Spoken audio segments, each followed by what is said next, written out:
Amém. Que alegria poder estar aqui mais uma vez. Já estive aqui algumas vezes e é uma alegria poder falar aos irmãos e poder falar às crianças também.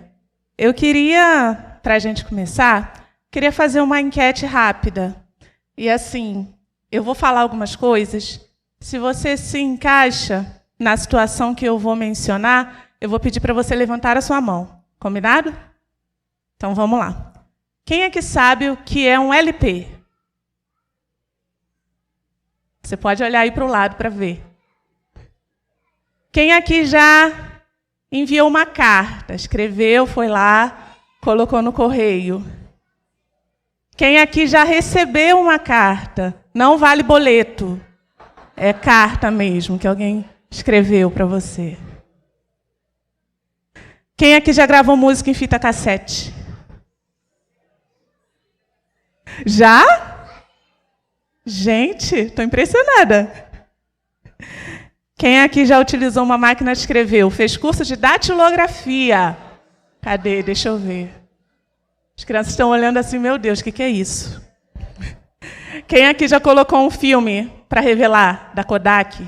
Da Fujifilm? Já? Quem aqui já foi na Lan House para entrar no MSN, no Orkut? Quem aqui já utilizou a internet de escada? As crianças não sabem o que é isso. Quem aqui sabe como é que faz para baixar um vídeo do YouTube, transformar em MP3 e compartilhar pelo WhatsApp? Quem aqui tem conta no TikTok? Quem sabe o que é Bitcoin? Quem sabe quem são Maria Clara e JP? Sabem, né? Pois é. Por essa enquete aqui, a gente conseguiu perceber que, graças a Deus, a igreja está bem democrática. A gente tem pessoas aqui de várias gerações que estão convivendo aqui juntos, servindo ao Senhor. Mas a reflexão que eu gostaria de trazer é que a gente deveria pensar sobre o que essa geração, o que a minha geração tem a ensinar, deve ensinar, qual é o compromisso que a gente deve assumir com a próxima geração, com esses que estão chegando aqui. Várias gerações estão aqui representadas, juntos, adorando e servindo ao Senhor. Mas nós precisamos realmente pensar e refletir sobre o nosso compromisso com as futuras gerações, porque Jesus é a única esperança para as futuras gerações, Jesus é a única esperança para as crianças. E vamos pensar um pouco, então, nessa manhã, no que a Bíblia tem a nos falar sobre isso. Por isso, eu gostaria que você abrisse a sua Bíblia, no Salmo 78. Nós vamos ler apenas os primeiros versículos, apenas os 8 primeiros versículos do Salmo 78. Você pode abrir aí a sua Bíblia e acompanhar. Eu vou ler aqui na minha versão, acho que vai aparecer aí também. Diz assim a palavra de Deus: Povo meu, escute o meu ensino, incline os ouvidos para o que eu tenho a dizer. Em parábolas abrirei a minha boca, proferirei enigmas do passado. O que ouvimos e aprendemos, o que nossos pais nos contaram, não os esconderemos dos nossos filhos. Contaremos à próxima geração os louváveis feitos do Senhor, o seu poder e as maravilhas que fez. Ele decretou estatutos para Jacó, e em Israel estabeleceu a lei, e ordenou aos nossos antepassados que a ensinassem aos seus filhos, de modo que a geração seguinte a conhecesse, e também os filhos que ainda nasceriam, e estes, por sua vez, contassem aos seus próprios filhos. Então, eles porão a confiança em Deus, não esquecerão os seus feitos e obedecerão aos seus mandamentos. Eles não serão como os seus antepassados, obstinados e rebeldes, povo de coração desleal para com Deus, gente de espírito infiel. Só até aí o versículo 8. Este salmo é um salmo de Asaf. E nesse salmo, Asaf, então, ele faz uma revisão. Ele relembra ali a história do povo de Israel, desde a escravidão lá no Egito até o reinado de Davi. E o desejo do salmista é que a presente geração não cometa os mesmos erros da geração dos seus antepassados. Então, ele vai se lembrando da inconsistência do povo, de quantas vezes o povo se voltou contra Deus. E ele traz à lembrança também a promessa de Deus. Então, eu queria que você continuasse aí com a sua Bíblia aberta, que a gente vai olhar esse salmo. E lá no versículo 3, né, ele começa chamando o povo ali com o seu poema. E lá no versículo 3 ele diz assim: o que ouvimos, o que aprendemos, o que nossos pais nos contaram. E eu queria que você, que está aqui, pensasse no seu privilégio. No seu privilégio de ter ouvido, no seu privilégio de ter aprendido. Talvez você tenha tido o privilégio, um privilégio que eu não tive, de ouvir a palavra de Deus da boca dos seus pais. Olha só que bênção. Olha só que privilégio você, menino ou menina, você criança, poder estar aqui na casa de Deus, aprendendo sobre Deus. E os pais também têm esse privilégio. O privilégio de ensinar a palavra de Deus aos seus filhos. Ensinar a palavra de Deus às crianças é uma grande responsabilidade, mas também é um grande privilégio. E é um privilégio que Deus deu a você. Cada um de nós aqui, não importa em que momento da vida, cada um de nós teve a alegria de ouvir o Evangelho, de ser alcançado por essa palavra. Deus, ele nos encheu com sua graça, Deus permitiu que a gente ouvisse a palavra de Deus. O Espírito Santo tocou no nosso coração, a gente creu em Jesus. Cada um que está aqui tem esse privilégio de, semana após semana, estar ouvindo e aprendendo sobre Deus. Em muitos lugares, muitas crianças, como vocês que estão aqui, não têm esse privilégio. Vocês sabiam que tem muitas crianças que nunca ouviram falar de Jesus? Vocês sabiam que tem muitas crianças que muitas vezes estão perto de você, que nunca ouviram falar de Jesus? Aí talvez a gente passe assim: ah, mas todo mundo ouviu falar de Jesus. Mas as pessoas ouvem o Jesus que aparece na mídia, que aparece na televisão. Senta com uma criança, você criança, senta com um coleguinha seu e pergunta para ele o que ele sabe sobre Jesus. De verdade, o Jesus da Bíblia.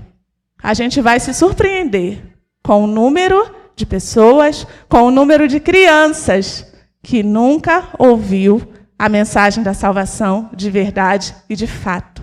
Então, poder ouvir essa mensagem, poder estar aqui e aprender sobre Deus é um grande privilégio. E pensando sobre isso, eu lembrei de um menino, eu lembrei de uma história que eu ouvi e que eu já contei muito para as crianças, sobre um menino que ele morava lá num país distante, lá perto da Austrália. O nome desse país é Papua Nova Guiné.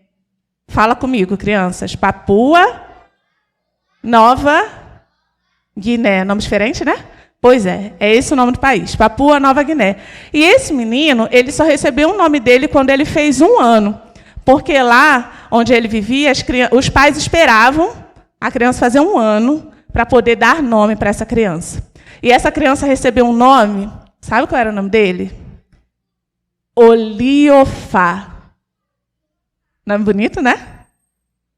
Oliofá era o nome dele. E lá nessa tribo que ele vivia, as pessoas tinham muito medo de espíritos maus. E o Oliofá, ele nunca tinha ouvido falar sobre Deus. Mas ele vivia com tanto medo, mas quando ele olhava para a natureza, quando ele olhava para o sol, quando ele olhava para as flores, quando ele olhava para o mar, quando ele olhava para os animais, ele pensava, mas é tudo tão bonito. É tudo tão bonito. Como que essas coisas tão lindas podem ter sido criadas por um espírito mau?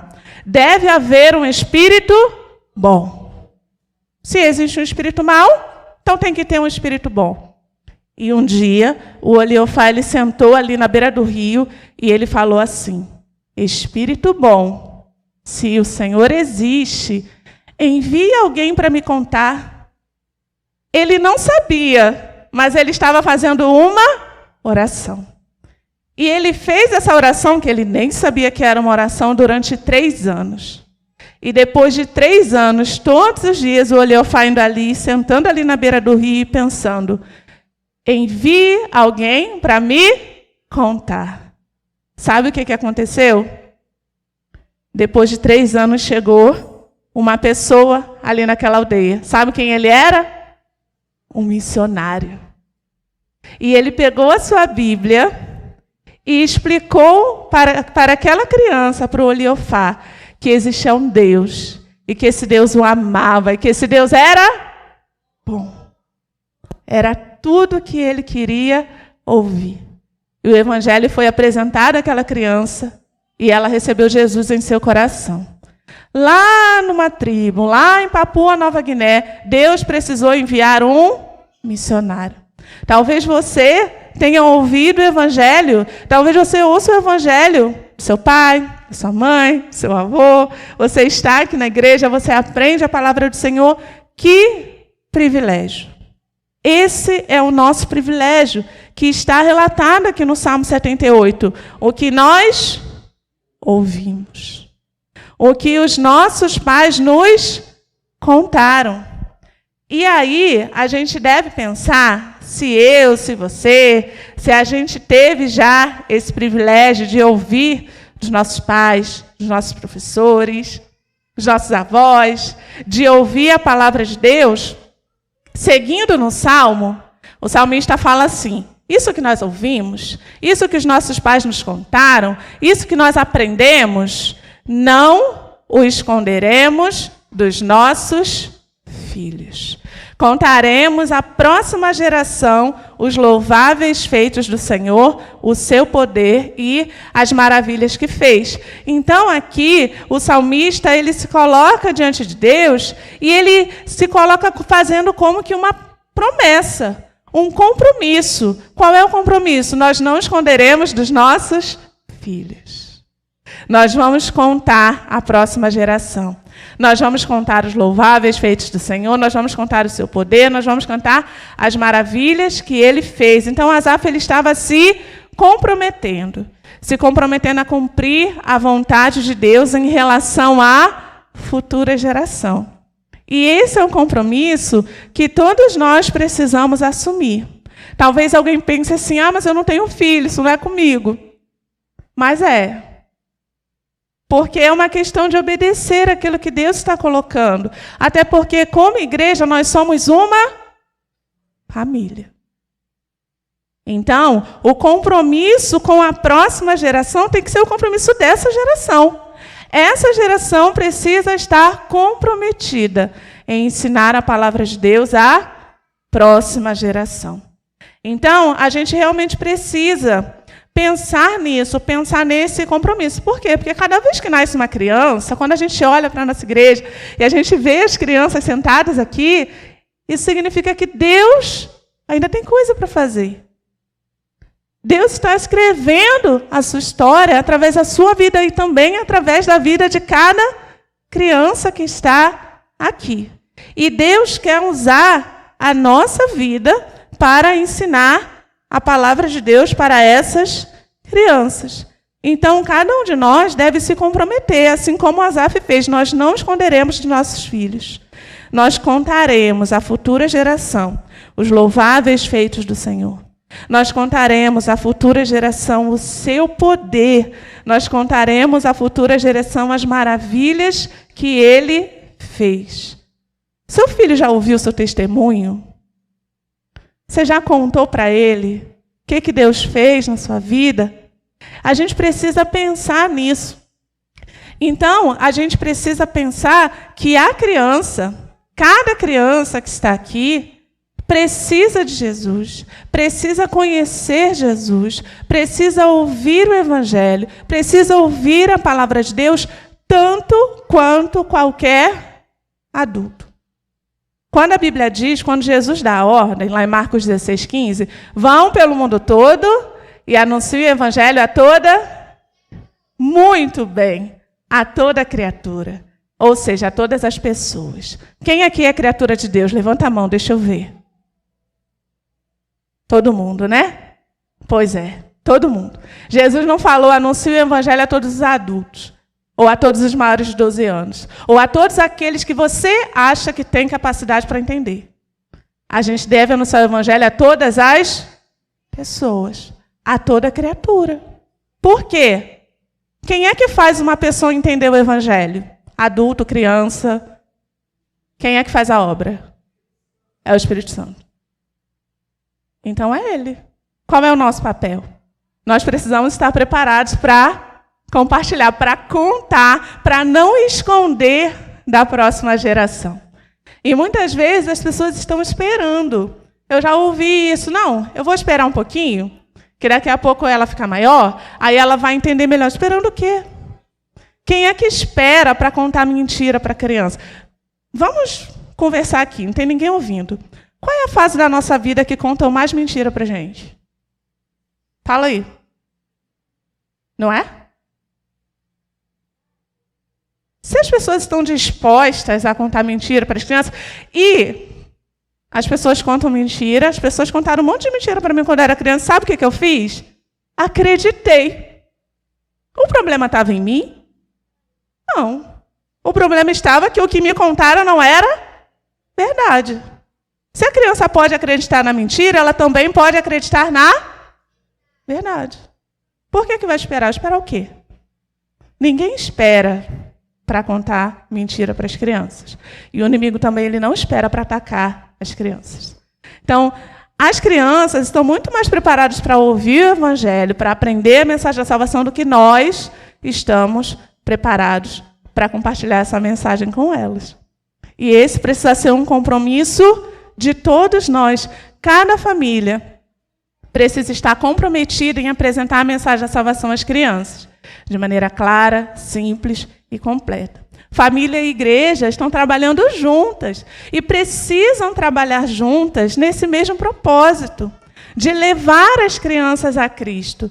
A Bíblia conta, lá naquela passagem tão famosa do encontro de Jesus com as crianças, em que algumas pessoas pegam as crianças ali pela mão e levam, né, as crianças até Jesus. E aí, o que acontece? Jesus está lá ensinando, e as pessoas pegam as crianças pela mão, levam as crianças até Jesus, e aí o que acontece? Os discípulos começam a impedir as crianças, a tentar impedir. Por quê? Charles Spurgeon, no livro dele Pescadores de Crianças, ele fala dessa passagem, e ele levanta a seguinte hipótese. A hipótese dele é que se aquelas crianças tivessem doentes, endemoniadas, enfim, sangrando, feridas, os discípulos iam ser os primeiros a falar: abre caminho, elas precisam chegar até Jesus. Mas as crianças estavam, provavelmente, saudáveis, correndo, brincando, coradas, alegres. O que os discípulos pensaram? Está tudo bem com essas crianças, Jesus tem coisa mais importante para fazer. Mas a questão é que em todas as pessoas, inclusive nas crianças, existe uma necessidade espiritual. E a questão é que tem muita gente que está preocupada com as crianças. Se vê uma criança passando fome, se vê uma criança doente, se vê uma criança em perigo, e isso está certo. A gente tem que se preocupar com as crianças, sim. Mas qual é a única instituição que pode olhar para uma criança saudável, corada, bonita, feliz, bem cuidada, e entender que ali também tem uma necessidade enorme, que é a necessidade espiritual, que é a necessidade de conhecer o Senhor Jesus? Quem é que vai olhar para essa criança e quem é que pode atender a essa necessidade? É Jesus. E quem é que vai levar Jesus para essa criança? Fala assim: eu. Você também. Você pode falar de Jesus para o seu amiguinho, para o seu colega da escola, porque ele também precisa. Todo mundo precisa. Criança precisa de Jesus, porque criança também tem pecado. E Jesus veio a esse mundo para isso, para perdoar os nossos pecados. E o que é pecado? Pecado é tudo aquilo que a gente pensa, que a gente fala, ou que a gente faz, que não agrada a Deus. Quem é que pode fazer comigo? Espera aí, vou botar aqui, ó. Faz assim, ó. Pecado é tudo aquilo que a gente pensa, fala, faz, não agrada a Deus. Quem é que é criança que pode levantar a mão e me falar uma coisa que a gente faz que não agrada a Deus? Pode falar você. Fala bem alto. Mentir. Muito bem. Mentir é uma coisa que, né? A gente fala mentira e isso não agrada a Deus. Pode falar você de máscara verde. Brigar com os nossos irmãos. Muito bem. Pode falar você. Desobedecer os pais. Ó, mentir, brigar com o irmão, desobedecer o pai. O nome disso é o quê? Pecado. E de todas as pessoas do mundo, você sabe me dizer quantas pecaram? 300? Mais. Mais que 300, bem mais. 300 mil, 1 milhão mais. Mais. Ó, vou falar. Eu acho que ele lá atrás falou. Muito bem. Todas. Todas pecaram. Todas as pessoas têm pecado. E isso faz com que todas as pessoas fiquem o quê? Separadas de Deus. Porque Deus é como? Se todas as pessoas têm pecado, Deus, ao contrário de nós, Ele é santo. Significa que Ele é perfeito. Quando Deus olha lá do céu, para a gente aqui, ó, a gente aqui reunido, Deus olha e Ele vê, sabe o quê? Não há justo nenhum sequer. É isso que a Bíblia diz. Não há justo nenhum sequer. Então, o pecado deixa todos nós separados de Deus. Mas Deus, Ele preparou uma solução para a gente ser perdoado dos nossos pecados. O que Deus fez? Deus enviou seu Filho, Jesus. Jesus é o Filho unigênito de Deus, como a menina ali falou. Jesus é o Filho perfeito de Deus. Jesus veio a esse mundo. Jesus nasceu como uma criança. Jesus foi criança igual você. Jesus teve 5 anos. Quem tem 5 anos aqui? Deixa eu ver. Jesus teve 5 anos. Jesus teve 6. Quem tem 6? Jesus teve 6 anos, igual você. Jesus teve 7. Então, Jesus teve 7 anos, igual você tem. Jesus teve 8 anos, igual você. 9, 10, 11, 12, 13. Jesus foi uma criança. Ele nasceu como um bebezinho. Ele teve 1 ano, 2 anos, 3 anos, 4 anos. E Jesus, ele viveu uma vida perfeita. Jesus nunca disse, Jesus nunca pensou, Jesus nunca fez nada que desagradasse a Deus. Mas ele escolheu, de boa vontade, se entregar para morrer na cruz, tomando o castigo que o nosso pecado merecia. Ali na cruz, Jesus morreu, deu seu sangue à sua vida. E no 3º dia, você sabe o que aconteceu? Ó, eu vou falar de 1 até 3. Vou contar de 1 até 3. Você fala bem alto, pode ser? Vamos lá. Ó, aí você fala assim, Jesus. Aí você fala o que aconteceu, tá? Vamos lá. 1, 2, 3. Jesus?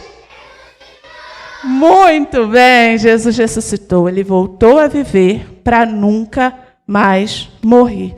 E é por isso que só crendo em Jesus a gente pode ter os nossos pecados perdoados.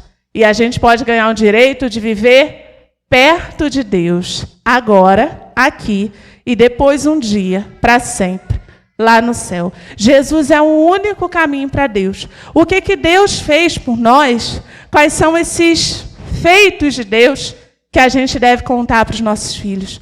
Os nossos filhos precisam conhecer a mensagem da salvação.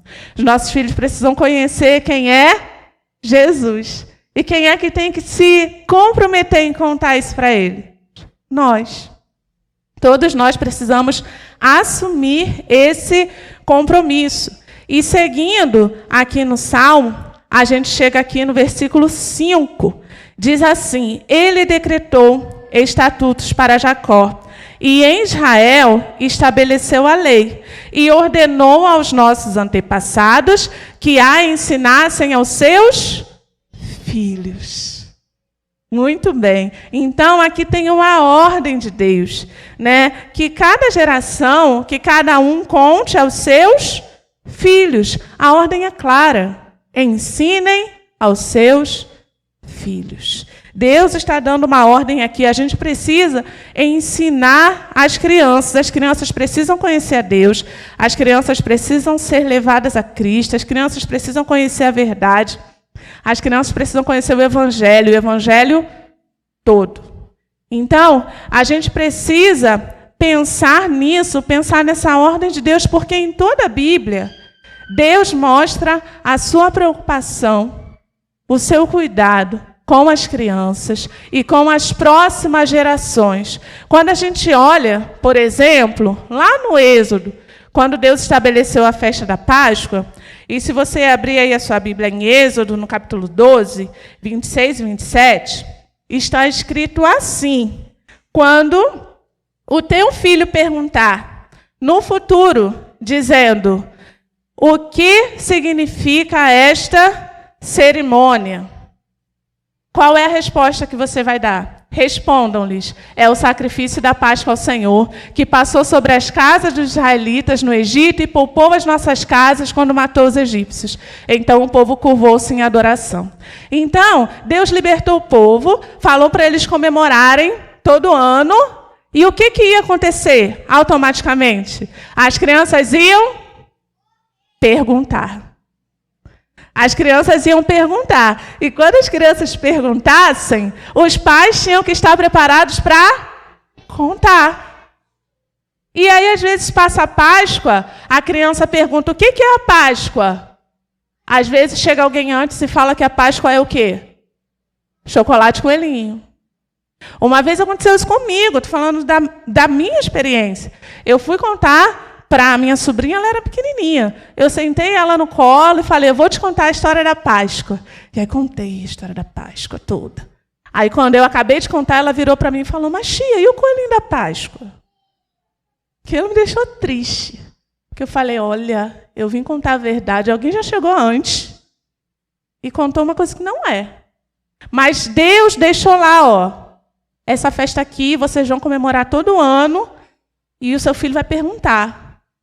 E aí você precisa estar pronto para contar. E a gente tem isso várias vezes acontecendo na Bíblia. Lá em Deuteronômio 6, 20 e 21, diz assim: estas palavras que hoje te ordeno estarão no teu coração, e as ensinarás aos seus filhos, e delas falarás assentado em sua casa, e andando pelo caminho, e deitando-se e levantando-se. Também as atarás por sinal da sua mão, te serão por frontais em teus olhos, e as escreverás nos umbrais da tua casa e em tuas portas. Então, Deus está ordenando aos pais que eles vão ensinar aos filhos, não só nesses momentos solenes, mas também na sua vida diária. É ao sentar, é ao levantar, é andando pelo caminho, é em todo momento.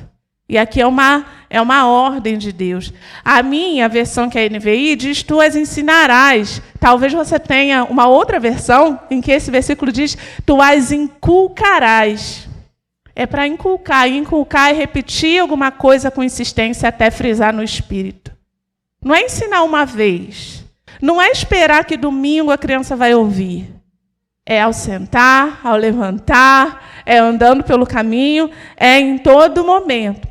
E a gente tem várias outras passagens que Deus estabelece marcos, Deus estabelece festas, e Deus dá essa orientação, que as crianças vão ouvir, e as crianças vão perguntar, e aí eles vão ter a oportunidade de falar, de ensinar a palavra do Senhor às crianças.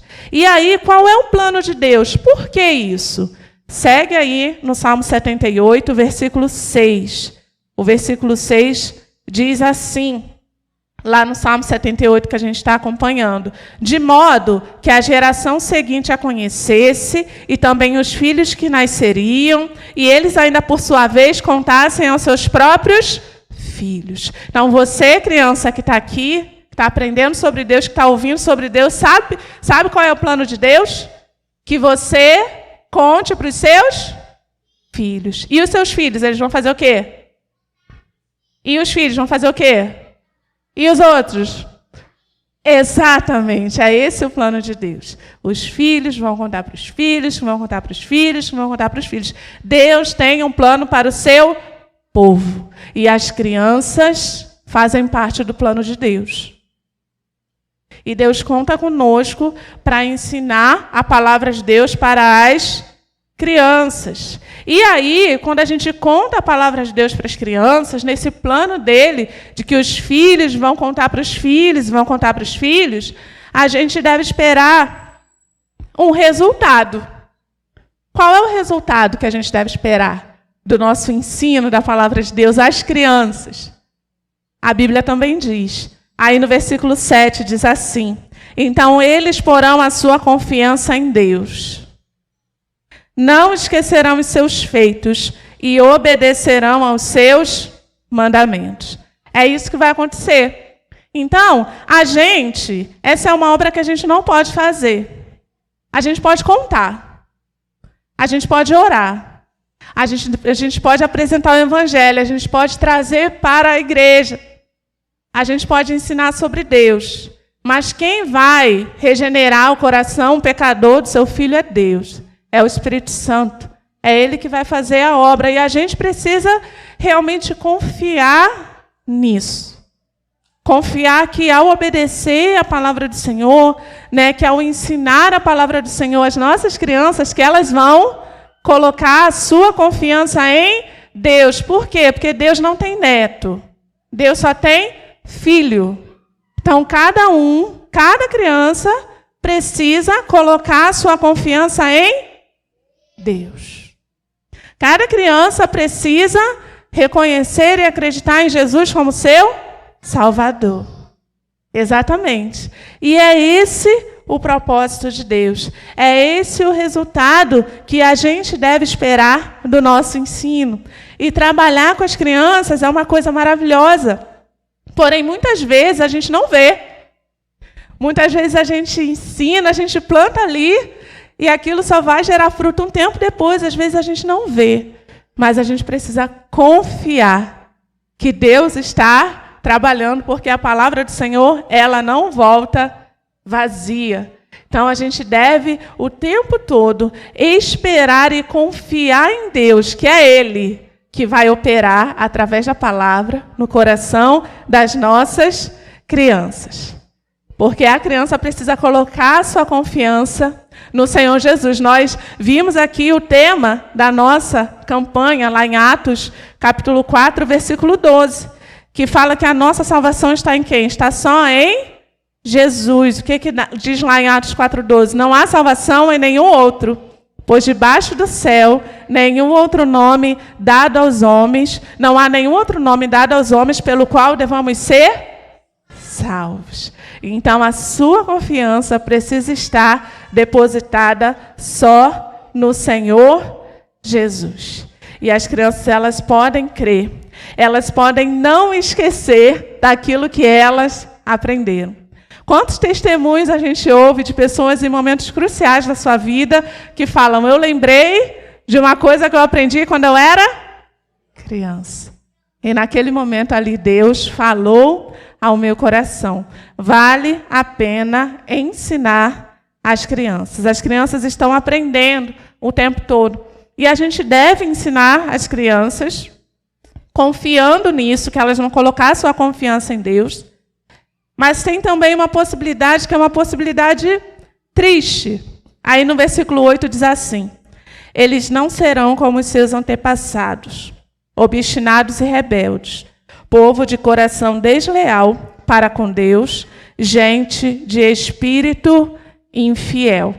Então, esse versículo ele traz, ao mesmo tempo, uma possibilidade triste, a possibilidade de que se tenha uma geração que seja obstinada, de coração desleal para com Deus, de espírito infiel. E isso acontece quando a geração, se essa geração falhar em ensinar a palavra de Deus para a próxima geração, pode ser que a gente tenha uma geração que se perca. Né? E muitas vezes, quando a gente olha, por exemplo, eu acho que o exemplo mais claro que a gente tem disso nos nossos dias é quando a gente olha para a Europa, por exemplo. Né? A Europa foi um celeiro enviou missionários para o mundo todo. E hoje em dia, o que a gente tem que fazer? Tem que enviar missionários para lá. Por quê? Levantou-se ali uma geração, como está descrita aqui. Obstinado, rebelde, de coração desleal para com Deus, gente de espírito infiel. É uma geração que se perde. Um dos versículos que eu acho mais triste na Bíblia, está lá em Juízes, no capítulo 2, versículo 10, diz assim: depois que toda aquela geração foi reunida a seus antepassados, surgiu uma nova geração que não conhecia ao Senhor e o que ele havia feito por Israel. Depois de todas essas instruções que a gente leu aqui, que Deus deu lá no Êxodo, que Deus deu quando Josué tirou ali as pedras do rio, o que aconteceu aqui para ter se levantado uma geração que não conhecia o Senhor, que não sabia o que o Senhor tinha feito por Israel? O que aconteceu? Os pais não contaram. Então, a gente precisa realmente olhar para as nossas crianças, entender que elas fazem parte do plano de Deus. Mas, ao mesmo tempo que esse versículo traz essa possibilidade triste, ele traz a possibilidade de que essas crianças elas não vão ser como os seus pais. Ele traz a possibilidade de que depois dessa geração rebelde, infiel, vai se levantar uma geração que não vai ser como essa.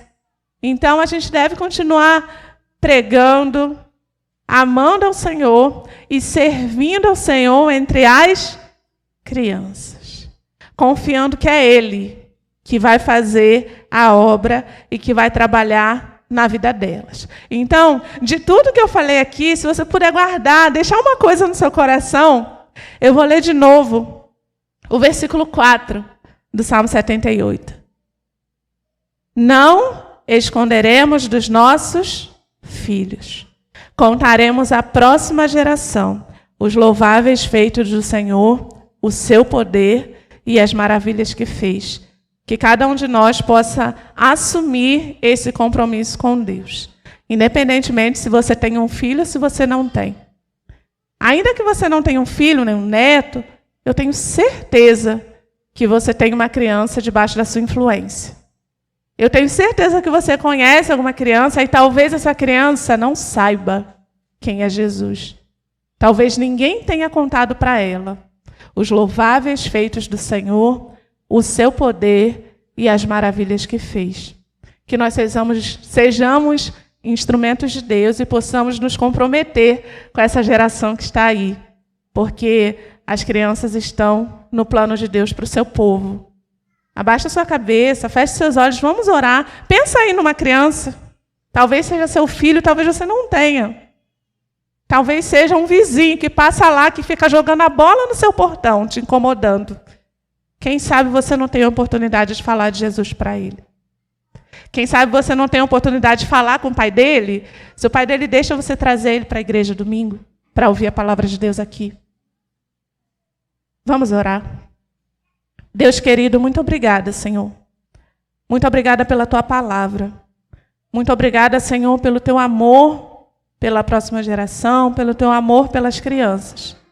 E eu oro ao Senhor, para que o Senhor nos abençoe, para que o Senhor use a vida de cada um de nós, que nós sejamos instrumentos teus, para que a próxima geração possa conhecer ao Senhor, possa conhecer os seus feitos, as maravilhas que o Senhor fez, possa conhecer o Senhor Jesus e reconhecê-lo como seu único Salvador.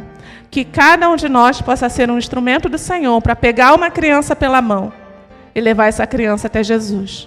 Em nome de Jesus, amém.